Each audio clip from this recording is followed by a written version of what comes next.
Join me, Susan Regan, host of Connecticut Valley Views, the most widely watched interview program on Connecticut Public Access TV. Proof to the people is the byline. Insight without bias, generating a 360 perspective. Our mission is to focus on topical subjects with thought-provoking interviews regarding municipal leadership, current affairs, educational and political topics, as well as key destination points in New England. And here's your host for Connecticut Valley Views, Susan Regan. Hello, and thank you for joining me today. My guest is Dr. David Howlett. He is a full-time practicing physician as a partner at the East Granby Family Practice. And as a prelude to my discussion with him, I'd like to read something to you that is very important because it is the center of our conversation today. East Granby Family Practice is a locally recognized as being innovative in embracing the new challenges in healthcare delivery by being early adopters of the electronic medical record and by transforming the office to a patient-centered medical home to deliver quality care to patients. As a member of the board, Dr. Howlett of St. Francis, Dr. Howlett is a healthcare partner, and in his new role as a regional medical director, his additional role is to share his experiences at the family practice and to help other offices understand and to make the transition to our new healthcare delivery model. And he is here today to share some of those thoughts with us. It's a pleasure to be here with you, Doctor. Thank you for having me. Yeah. I appreciate it. Yeah, tell us a little bit now. There's some history to how you started this whole thing. You had walk-in clinics to begin with. You were an initiator of that, but then tell us how this whole thing developed into what you're doing today. Well, when I finished my family practice residency back in 1983, I was fortunate enough to join this practice that was started by Dr. Ed Ewald and Stephen Dietrich in 1978. And located here? Was located just across the parking lot. Got it. Mm-hmm. And when we first started, they helped to run a walk-in center in Windsor Locks. So I started seeing patients in Windsor Locks and gradually built my practice up here. Mm-hmm. So back in the 80s, it was pretty innovative to have walk-in centers. No one really heard of them. Yeah. Right. So as I joined the practice, we actually developed and had 9 walk-in centers throughout the state of Connecticut. And we learned some lessons from that. Now, our walk-in centers, we had staffed, with a physician and nurse and a radiology technician. It was full staff. It was almost like a primary care office. Right. But it's convenient. It was convenient. But it had its limitations. It had its limitations because a number of things we learned about that. We learned, number one, patients wanted access, so that's why we had the walk-in centers. Sure. And they could, get there in the morning or at night after work, etc., on weekends. But really, they preferred their primary care doctor most of the time, so you really couldn't build a business up in the walk-in centers in those days. And then it became pretty cost prohibitive with all that staff. Nowadays, with the urgent centers, some of the urgent centers run by the hospitals, etc., they have one person running that, like a APRN who does all that. So the costs are a little bit less. But we learned also that we couldn't really run practices from afar. And so we wanted to concentrate what we learned in walk-in centers at this practice in East Granby. So as those practices were not fruitful, our practice here grew with some of those tenants that we learned. So you consolidated really then? Yeah, we actually had to close those walk-in centers because one of the big things that happened was that malpractice just skyrocketed, and those centers were almost ready to go bankrupt. So anyway, here we decided to use some of those tenants, like the extended hours and weekends. So even back in the 80s, we worked 5 days a week. We never took the Wednesday off like other doctors. And we had extended hours on Monday nights and Thursday nights, and also sometimes stayed until the patients. So you actually took the staff that had been spread out and brought it and consolidated it in, and then people had shifts, as it were. Is that right? So you made sure you were covering all the time that patients needed to be seen? Not really. It fell upon our shoulders, Dr. Ewald, Dietrich, and myself, who practiced as a threesome for about 17 years before we got other doctors here in our practice. So we did it ourselves. We did the extended hours. And then we alternated weekends so that one of us would be on call for the weekend, but we would be on call in the office. And so instead of doing all the phone work or sending patients to the emergency room or elsewhere, we were here and said, if you call on the weekend, come here, we'll That's, see you. that's really extraordinary, to tell you Yeah. the truth, to actually have a doctor on call and available. Yeah. That's fantastic. And so our patients actually understand that model. So in the area, when you look at the statistics, and we have seen them, our patients going to the ER is very low. And that really is a big cost savings to the healthcare system. So this model really fit in with the tenets of family practice. So I went to a family practice residency along with Dr. Ewald and Dietrich. And also all the other doctors who work with us now went to the residency program. And in the residency program, really we learn to do individual complete care with the patients, take care of their families, and also try to be cost effective. So when we're being trained on what tests you should order and when you should order them, and not to do a test right away, because we have longevity with our patients. We're going to see them another time. We're going to see them another time, and we can decide when to do those tests. So that model of family practice really fits into the tenets of healthcare now. Where do we want to go? And so accountable care organizations, which are organizations that are formed to give individual care, but population management at a cost savings, are doing exactly what the tenets of family practice have exposed over the years. Well, it seems to me that one of the things in incorporating all of this, and the one thing is that there's a consistency to it. There is a coordination, because a lot of times things that are in families could be genetic issues that people have, healthcare issues. And I think there's a certain comfort level that people are going to the same doctor all the time, and that they feel that they have a relationship. Because that old-time doctor who used to come to your house when the child was sick or someone was sick, and it was always Dr. So-and-so's coming, you started to feel better just knowing that he was going to show up. Actually. And so that's as close as you can get by at least being here all the time and being the person who's on call. And if it's not you, then at least they know the association of the other doctor. So That's true. So now Yeah. you have this new position because this has become such a good template.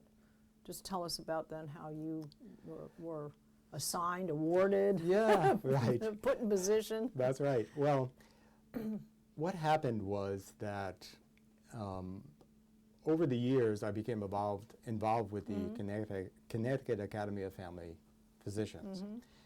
And when I was involved with that and also went up through the leadership roles, we got to go to national conventions and leadership conventions. And I learned there what was coming down the road, electronic records, and that you were going to be responsible for quality of care and demonstrating it. So we needed to replace our billing system because it was the old DOS system. Okay, And yes. that was pretty Yes, old, and we had to yes. replace it. And so we said, well, if we replace this, let's see if we can replace it with an electronic medical record. So this was in 2003, many years ago. So really you're ahead of the curve. Yeah. So we looked at the first records, and when they came out, one of the things they didn't have was electronic prescribing, which is, I think, a really major feature that you needed to have. But by 2004, when we looked at this, we had electronic prescribing, and also we had the ability to write our own templates. And so we could modify the system that we purchased on the go, and you didn't have to wait for a company to modify it like I 3 see, months okay. later. So we picked this system which was developed by a physician, which is one of the reasons we picked it, because it was more physician friendly. And then implemented it in 2005.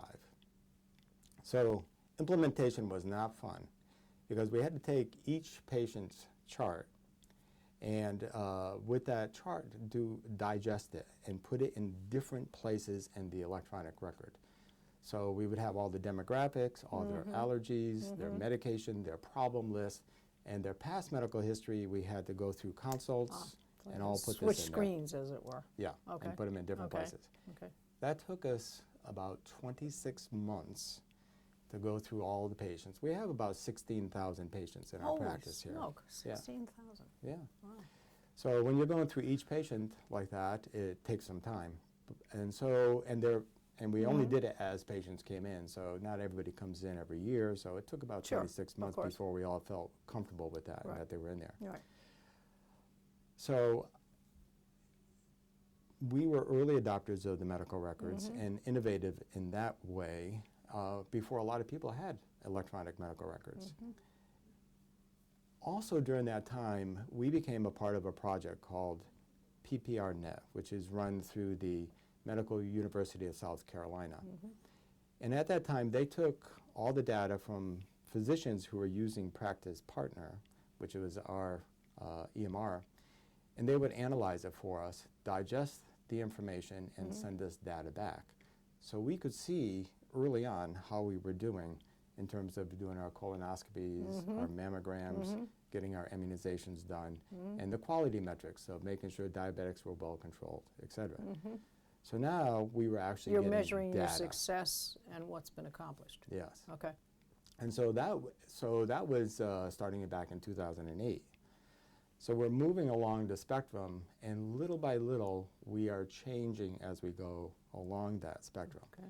It's a difficult task, but I'm very lucky to have a staff here, my partners, who said, hey, take the bull by the horn, it's yours, go with it. Right. And so I had no objections to that.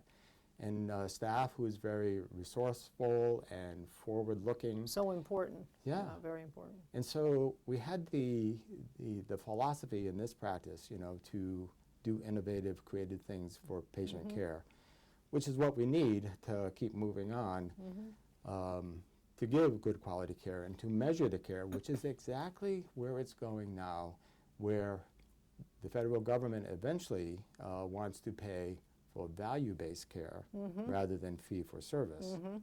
And how can you prove you have value-based care if you don't have the data? Exactly. So as we're moving along, some new initiatives have come out with the Affordable Care Act. And along with that was something called Meaningful Use, a government program that if you want to continue getting full payment from your Medicare patients, you have to fill this criteria of meaningful use. Meaningful use of your electronic medical record, showing that you're putting the data in, getting the data out, and analyzing it properly. So along that same time, they say, well, what are the tools to get to meaningful use? And one of the tools that came out from the National Quality Institute, I can't remember exactly the name, was something called a patient-centered medical home. And a lot of the criteria in the patient-centered medical home was criteria that was used for meaningful use. So I said, well, let's become a patient-centered medical home and get that quality metric. So that was like doing a term paper that never ended, because in the patient-centered medical home, you had to write It's a all the- thesis you had to put together. and not only the thesis, but you needed screenshots and everything. Yeah. So anyway, we became the patient-centered medical home and qualified for meaningful use. So we were one of the first practices in the state. Now, the net, I think, of this whole thing is that what's useful to you, what's going to be good for the patient, what's going to be efficient, what's going to be cost-effective, what's going to keep people up to date, which is going to lead to happy patients, and you spending more time with the patient in the office discussing the problem rather than you filling out a lot of things and barely listening to what they're saying. You might even miss something. You might say, well, there was this other thing I had with my elbow, and so, I mean, you're so busy filling things in. So this is all becoming more efficient, and you're modifying as you go along, and you're able to work with it. And I think the important thing is that this office is the template now for setting up the same thing for other offices to be that. I think the only thing my question would be is, and I don't need a long thing on it because we could go down a different road, but are there going to be enough primary care physicians to take care of the people that are out there hoping to find a primary care physician? Right. You know, that's a big thing.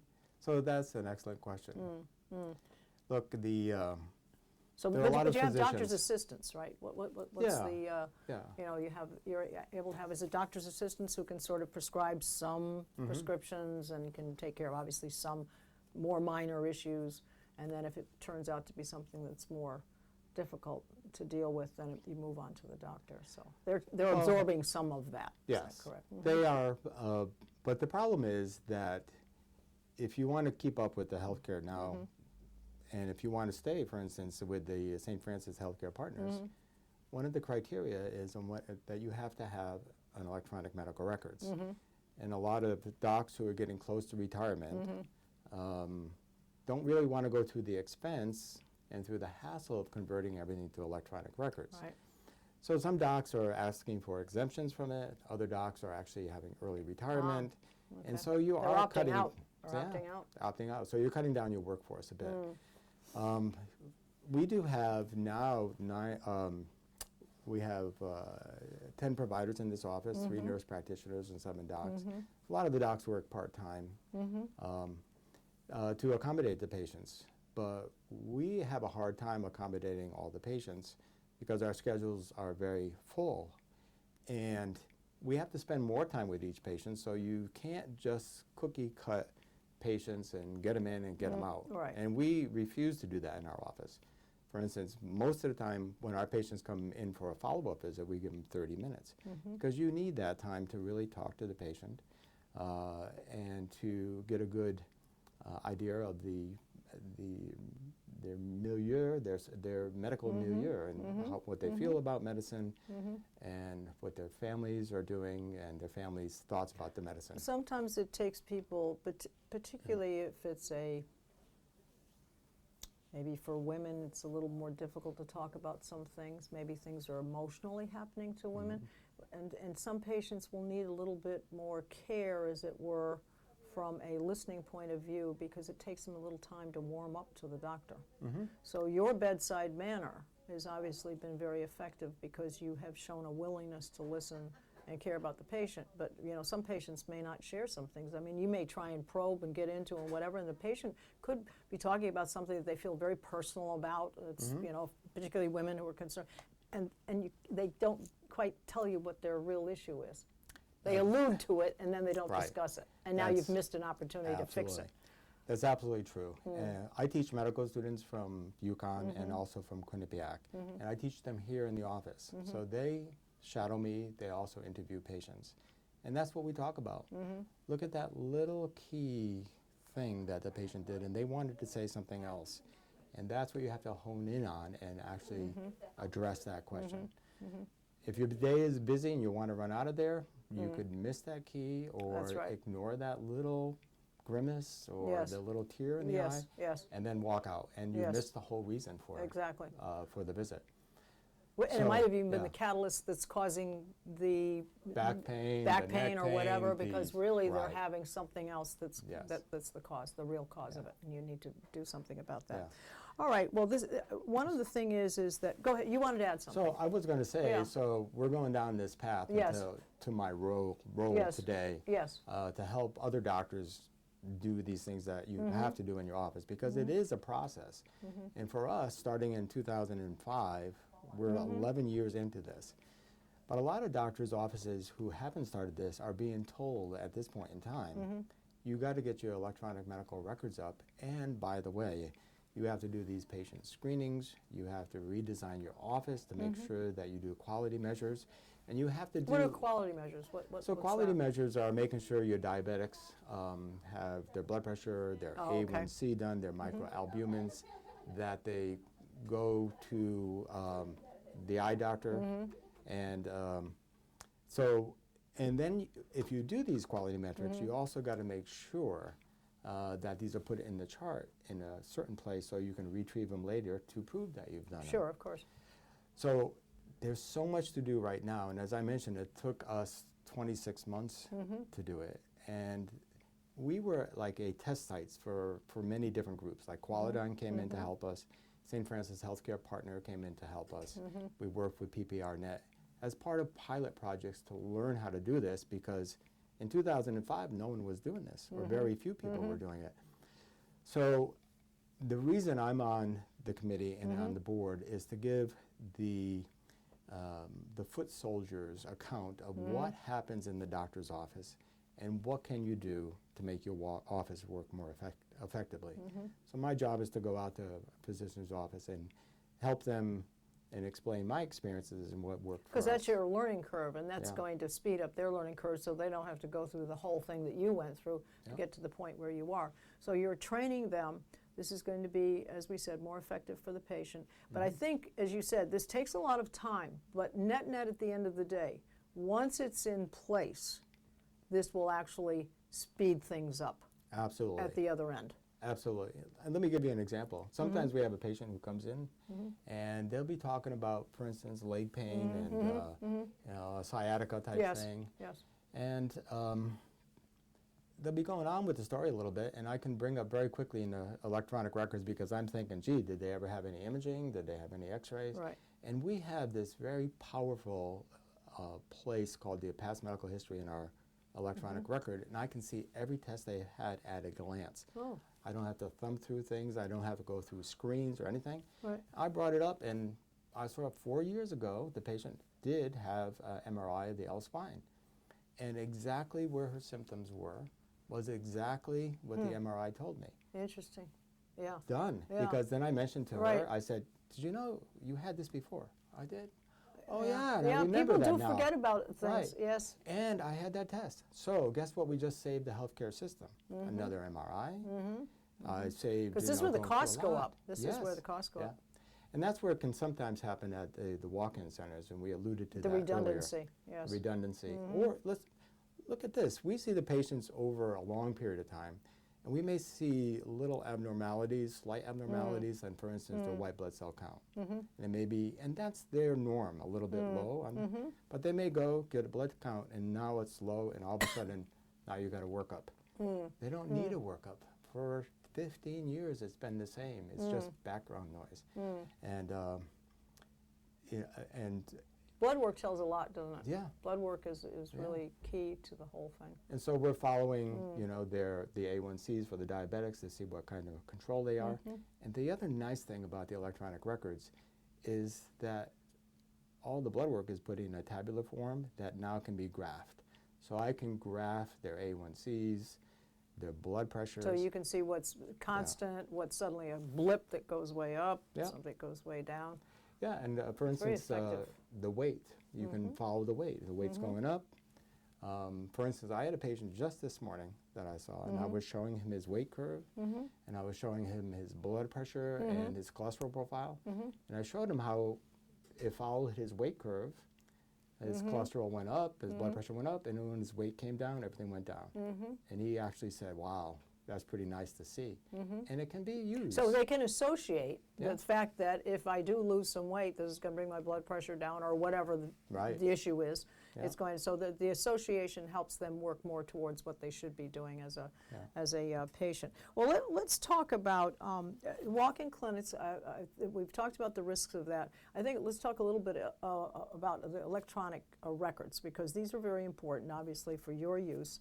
It's also if someone were traveling down in Florida and had a car accident, and then they're able to quickly, who's your doctor? It's Dr. Howlett. Okay, send a fax, an email, whatever, call up, get the thing, get the record sent down. They've got the blood work, they've got the thing, they've got this, they've got that, they know what prescriptions they're taking and so forth.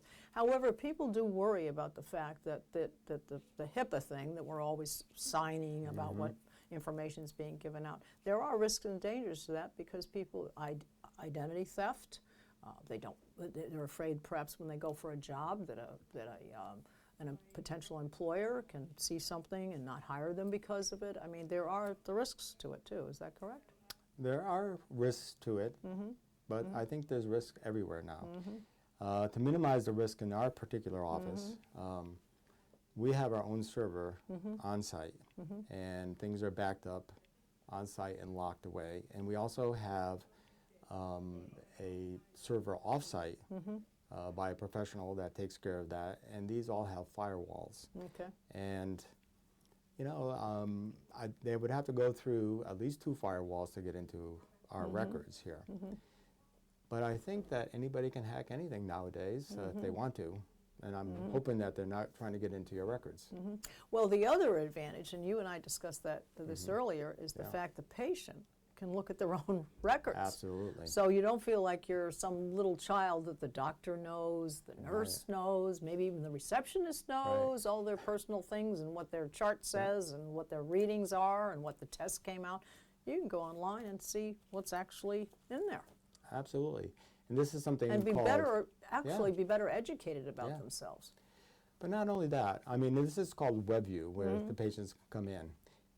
So when you were talking about them traveling, if they have WebView, they can actually go on in that doctor's office and bring up their records right for the doctor. The other thing about WebView is they can ask me a question. Now, I don't want them to become pen pals with me because I really don't want to keep going back and forth. Right. But, you know, for instance, I can send them a note on WebView, and if they've come in with a bad cough or like pneumonia, a couple days later I can send them a message, how you doing? Yeah, right. And they can respond directly to me. Now, this is Now, see, that's excellent. efficient for the office. That's almost like an office visit. Right. And it's also efficient because now they don't have to talk to my nurse talk to me, it goes back to the nurse. Right, she wait talks for to your them. phone call, whatever, right. And It's like instant messaging. It's perfect. And I've had some patients who travel and who need to get a hold of me or say when was my last tetanus shot, or they could go onto WebView and find it themselves or look at their blood work. It's really a powerful tool, and the patients have control of that. Well, I think in essence, what we're saying today, and our time has gone by quite quickly, but I think what we want to get out of this is, number one, your association with St. Francis, and St. Francis is a leading hospital in the United States. East Granby being one of the areas where you are setting the template for this. You are taking what you have learned with the systems, with the care for the patients, with all of this. There is a sense that I feel, despite, and I'm going to say despite, the Affordable Care Act and all of the issues it has brought up for people. Now, we have the healthcare exchange here in Connecticut. For some people, that has been very helpful. They've gotten more people on board, and that's good. But premiums are going to go up. But like you said, without the redundancies, without the other things, we can keep the costs down. And I think the message we're trying to say here today, that what you're doing is going to be the best road for people to follow, and to get a primary care physician is number one priority. Absolutely. Patients out there. One of the things that we need to do too is that we want to give some websites, and I'm going to give them, and you can tell us what they mean. Obviously, St. Francis Care is www.stfranciscare.org, and then there's another one that is ctafp.org, and that is? That's the Connecticut Academy of Family Practice. Okay, and then there is aafp.org, and that's that is? the American Academy of Family Physicians. Okay. All right. Well, we certainly hope we've gotten some good messages across to patients. We're delighted to have you share your story, the road you've been on, what you've accomplished, and I congratulate you because I know you are one of the U.S.'s top family practitioners. I know that. Thank you. All right. Thanks for having me. Oh, you're more than welcome. And I'd like to remind you that we are on Facebook and that you can see all of our programs on ctvalleyviews.com. This is Susan Regan, thanking you for bringing me the opportunity to give you all the news that's worth seeing.